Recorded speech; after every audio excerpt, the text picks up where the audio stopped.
A lot of us are on the journey of trying to change our lives. How do I know this? I wanted to know the questions that young people like me were asking. Not what they post on social media, not what they say in the crowd when they think other people are listening or watching. So I did this mini research and I found a couple of questions, but one question stood out to me. Even though it was asked in different form, it was still driving at the same thing. And I'm not even going to beat about the bush. The question is, how do I change my life? Or how can I change my life? And I also found something on the flip side, that a lot of us are using willpower to try to change our lives. Let me show you what it's like when you're trying to use willpower to change your life.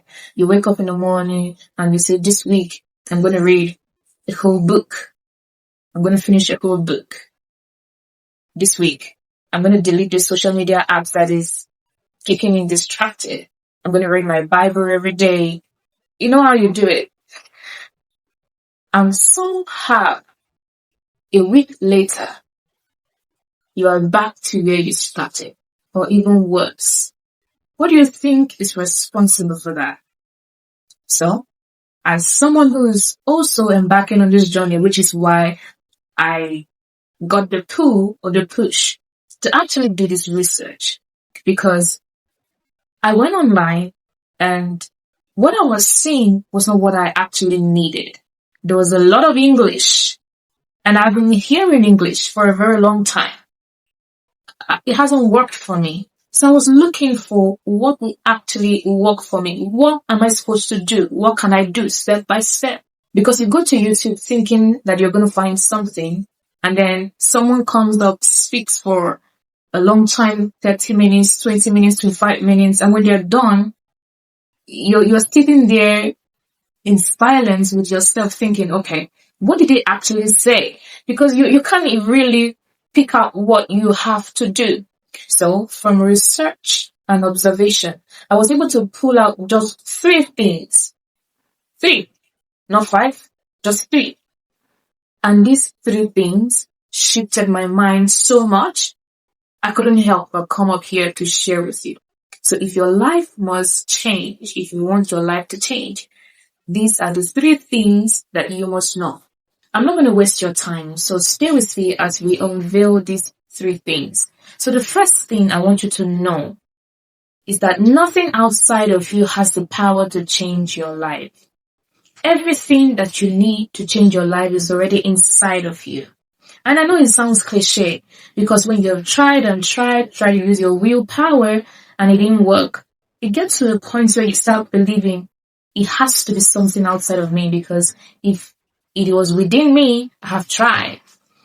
But the thing is, trying the wrong way is not going to get you to where you want to be.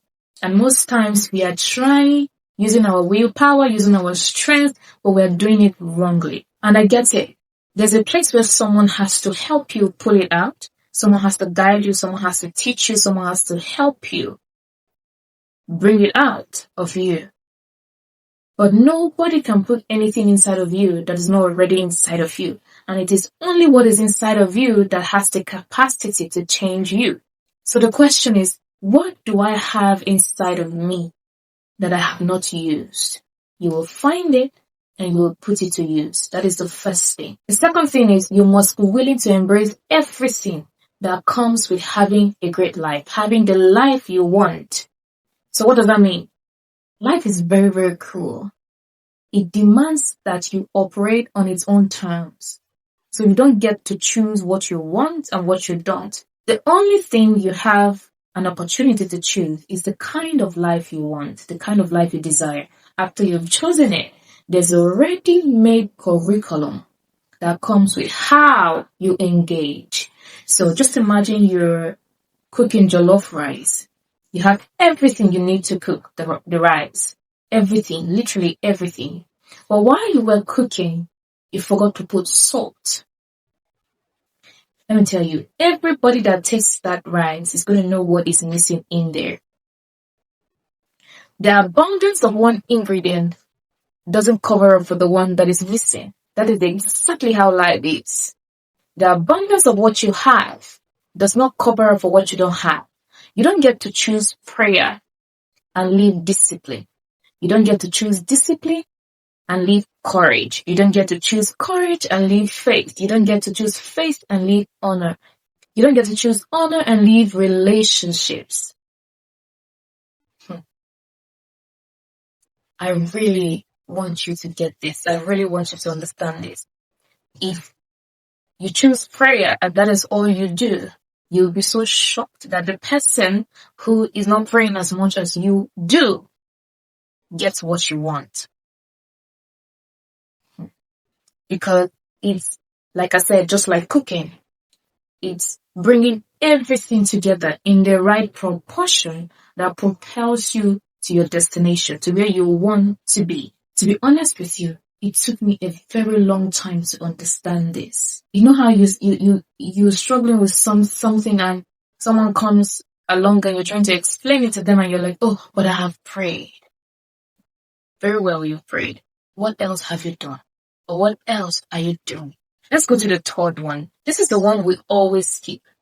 But without number 3, number 1 and 2 are honestly useless. They don't even stand a chance. You have to be tired of where you are.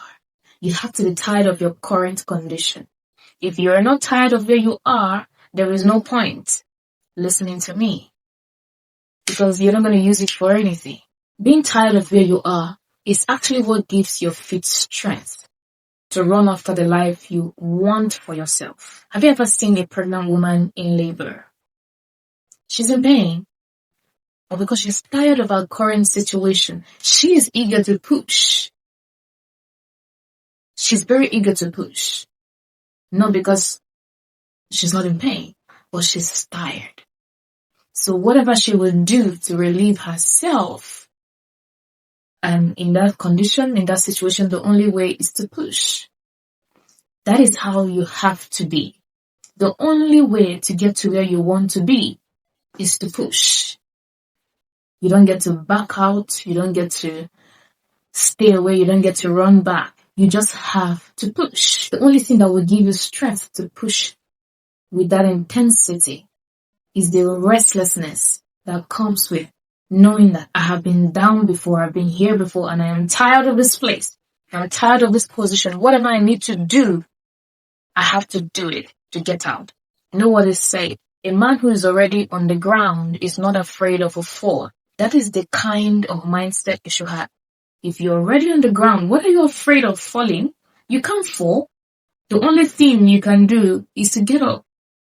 So you will get up and you will push to get the life you want to have. So like me, if you're in this journey of trying to change your life and you don't know these 3 things, then you're always going to fall into the trap of trying to use your physical muscle, your power to do it.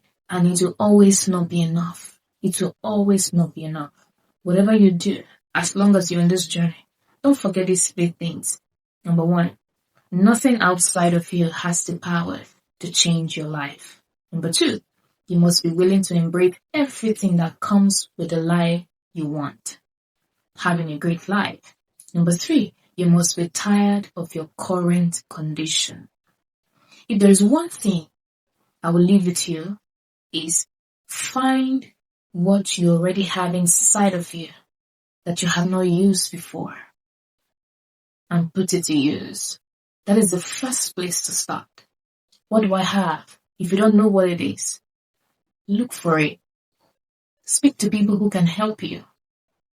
Because everybody has something. If you found this video helpful, please let me know in the comments. And don't forget to give it a like. And I'll see you in the next video.